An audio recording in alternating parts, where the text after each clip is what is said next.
Hello दोस्तों, study with knowledge में स्वागत है। यूटेरिया के करंट अफेयर्स जो नवंबर 2021 से नवंबर 2022 तक दिया है, इसमें का आर्थिक घटनाक्रम के लिए एक ही वीडियो है जो सभी एग्जाम के लिए उपयोगी है। व्यापार और विकास रिपोर्ट 2022 कौन जारी करता है? अंकटाड द्वारा। इस रिपोर्ट के अनुसार भारतीय अर्थव्यवस्था 2022 में 5.7% और 2023 में 4.7% बढ़ेगी। वहीं विश्व की अर्थव्यवस्था 2022 में 2.6% की दर से बढ़ेगी। आरबीआई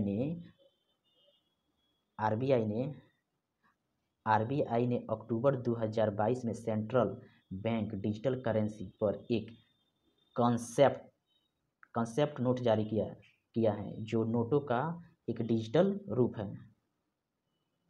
केंद्रीय मत्स्य पालन पशुपालन मंत्रालय के अनुसार भारत मछली उत्पादन में दुनिया में तीसरे स्थान पर है और दूसरा सबसे जलीय कृषक देश है। हाल ही में जारी एक रिपोर्ट के अनुसार 2029 तक भारत विश्व की तीसरी सबसे बड़ी अर्थव्यवस्था बन जाएगी। कब तक? 2029 तक। Very important question. हाल ही में उज्बेकिस्तान में बुनियादी ढांचा विकास के लिए भारतीय आयात निर्यात बैंक ने 448 मिलियन डॉलर की लाइन ऑफ क्रेडिट प्रदान किया है उज्बेकिस्तान को। यूरो मनी द्वारा development bank of Singapore limited (DBS) को विश्व की सर्वश्रेष्ठ एमएसएमई बैंक के रूप में दूसरी बार मान्यता। किसको? डेवलपमेंट बैंक ऑफ सिंगापुर को। नीति आयोग और टीआईएफएसी द्वारा जारी एक रिपोर्ट के अनुसार 2026-27 तक भारतीय बाजार में 100% इलेक्ट्रिक दुपहिया वाहन। कब तक? 26 से 27 में। हाल ही में संयुक्त राष्ट्र द्वारा जारी अनुमान के मुताबिक 2023 में भारत दुनिया की सबसे अधिक जनसंख्या वाला देश बन जाएगा। चीन से भी 2023 में हम लोग आगे हो जाएंगे जनसंख्या में। इंडियन बायो इकोनॉमिक रिपोर्ट 2022 के अनुसार भारत की जैव अर्थव्यवस्था 2025 तक $150 मिलियन, 2030 तक $300 बिलियन पहुंचने का अनुमान लगाया गया है। 2021 में भारत की जैव अर्थव्यवस्था $80 मिलियन है। नीति आयोग द्वारा जारी एक रिपोर्ट के अनुसार भारत दुनिया में अनुसंधान एवं विकास पर खर्च के मामले में सबसे नीचे है। भारत का अनुसंधान पर व्यय जीडीपी का 0.7 कौन जारी करता है? नीति आयोग द्वारा। सबसे अनुसंधान एवं विकास पर सबसे कम हम लोग भारत पर खर्च होता है। नीति आयोग और टीआईएफसी द्वारा जारी, ये रिपीटेड क्वेश्चन है, जारी एक रिपोर्ट के अनुसार 26 से 27 तक भारतीय बाजार में 100% इलेक्ट्रिक दुपहिया वाहन होगी। हाल ही में संयुक्त राष्ट्र द्वारा जारी अनुमान के मुताबिक 2023 में भारत दुनिया के सबसे अधिक जनसंख्या वाला देश बन जाएगा। ये भी रिपीटेड है। अंकटाड द्वारा विश्व निवेशक रिपोर्ट के अनुसार प्रत्यक्ष विदेशी निवेश प्राप्तकर्ता में भारत 7वां स्थान, एफडीआई प्राप्तकर्ता में 7वां स्थान पर है। शीर्ष एफडीआई प्राप्तकर्ता देश अमेरिका है। हाल ही में जारी रिपोर्ट के अनुसार वित्त वर्ष 2022 में भारत का व्यापार घाटा 88% बढ़ गया है। 2021-22 में भारत का व्यापार घाटा $192.41 बिलियन रहा। आईएमएफ के वित्तीय वर्ष 2023 के लिए भारत की जीडीपी वृद्धि दर 8.2 रहने का अनुमान लगाया। किसने? आईएमएफ ने लगाया है।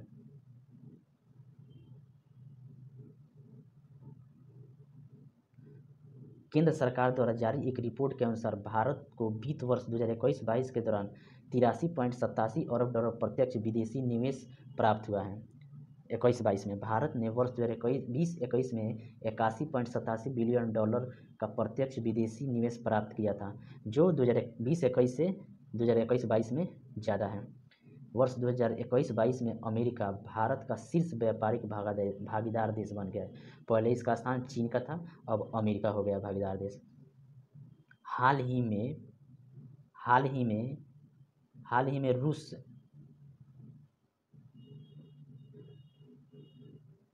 में रूस इराक के बाद भारत का दूसरा सबसे बड़ा तेल आपूर्तिकर्ता देश बन गया है।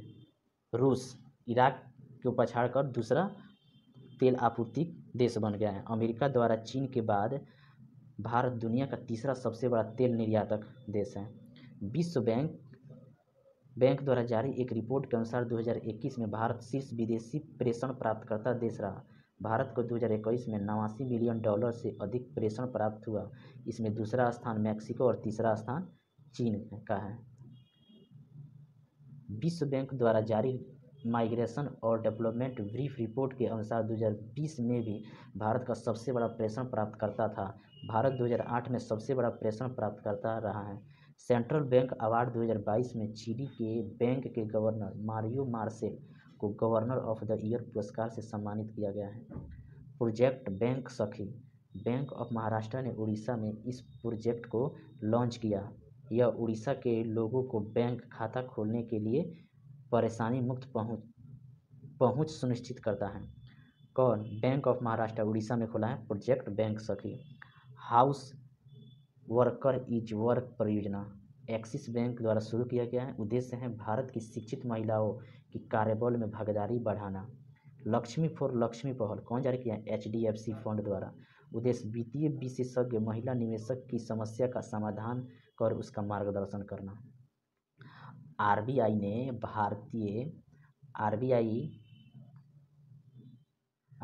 भारतीय राष्ट्रीय भुगतान निगम के सहयोग से डिजिटल भुगतान हेतु UPI 123 पे और डिजिटल साथी लॉन्च किया।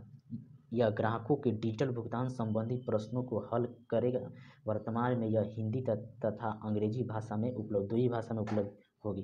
कौन? UPI 123 पे और डिजिटल साथी।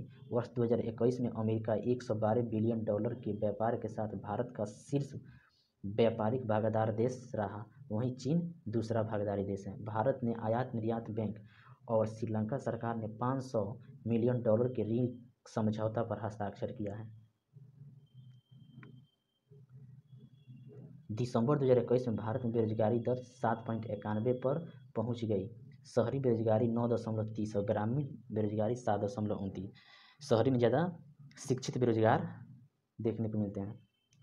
अंतर्राष्ट्रीय श्रम संगठन द्वारा जारी एक रिपोर्ट के अनुसार 2022 में वैश्विक बेरोजगारी 5.9 यानी कि 207 मिलियन तक पहुंचने का अनुमान लगाया है। भारत खीरे और ककड़ी के मामले में विश्व का सबसे बड़ा निर्यातक देश बन गया है। विश्व असमानता रिपोर्ट 2022 के अनुसार भारत में 1% अमीरों के पास कुल राष्ट्रीय आय का 5वां हिस्सा यानी कि 22% है। भारत दुनिया के असमानता तथा गरीबी देशों में शामिल है। DBS बैंक का मुख्यालय सिंगापुर में है। विश्व के सर्वश्रेष्ठ बैंक का खिताब फोर्ब्स के वर्ष 2021 के सर्वश्रेष्ठ बैंकों की सूची के अनुसार एशिया मनी द्वारा जारी इंडियाज बेस्ट इंटरनेशनल बैंक 2021 का अवार्ड भी DBS बैंक को मिला है।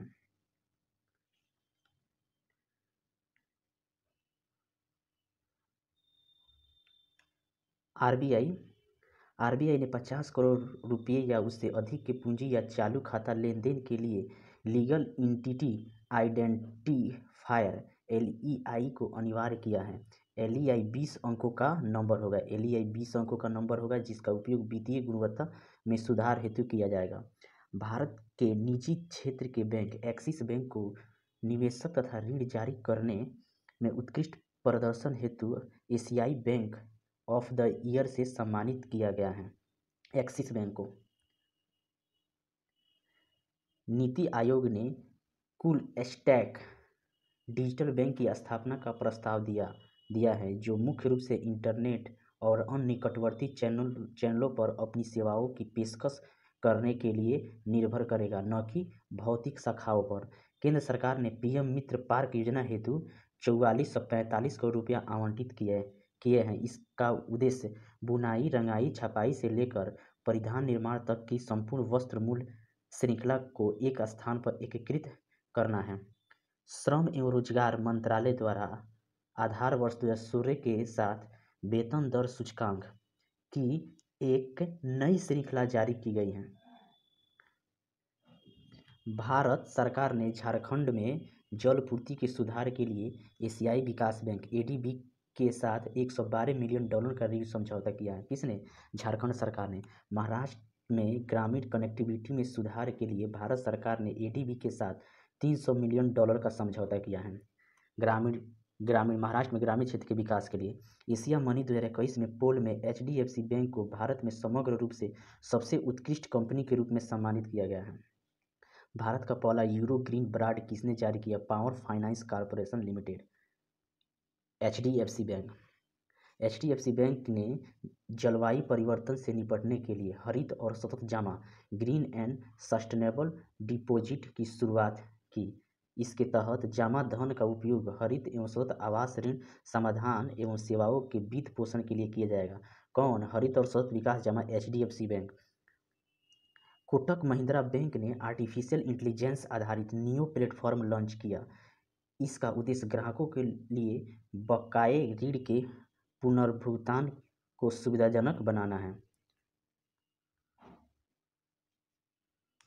केंद्रीय मंत्री निर्मला सीतारमण ने निर्यात को बढ़ावा देने के लिए लखनऊ में उभरते सितारे फंड का शुभारंभ किया। फंड की स्थापना एक्जिम बैंक और सिडबी बैंक। इसके जरिए सूक्ष्म लघु एवं मध्य कंपनियों के लिए धन की व्यवस्था की जाएगी। भारत में लघु व्यवसाय ऋण पहल को किसने शुरू किया? फेसबुक इंडिया ने। लघु व्यवसाय ऋण पहल फेसबुक इंडिया ने शुरू किया है।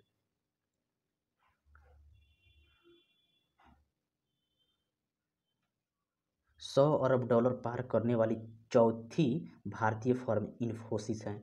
MSME को ई-कॉमर्स के लाभों के बारे में जागरूकता पैदा करने के लिए अमेजन ने भारत में अपना पहला डिजिटल केंद्र कहाँ लॉन्च किया है? अमेजन ने कहा है डिजिटल केंद्र? गुजरात में। मुंबई अंतर्राष्ट्रीय हवाई अड्डे का अधिग्रहण अडानी समूह ने किया है। कोटक महिंद्रा बैंक ने अपने ग्राहकों के लिए पे योर कॉन्टैक्ट नामक मोबाइल ऐप जारी किया। यह ग्राहक को मोबाइल से किसी भी भुगतान ऐप में अपने किसी भी संपर्क को पैसे भेजने या भुगतान करने में सक्षम बनाता है। भारत सरकार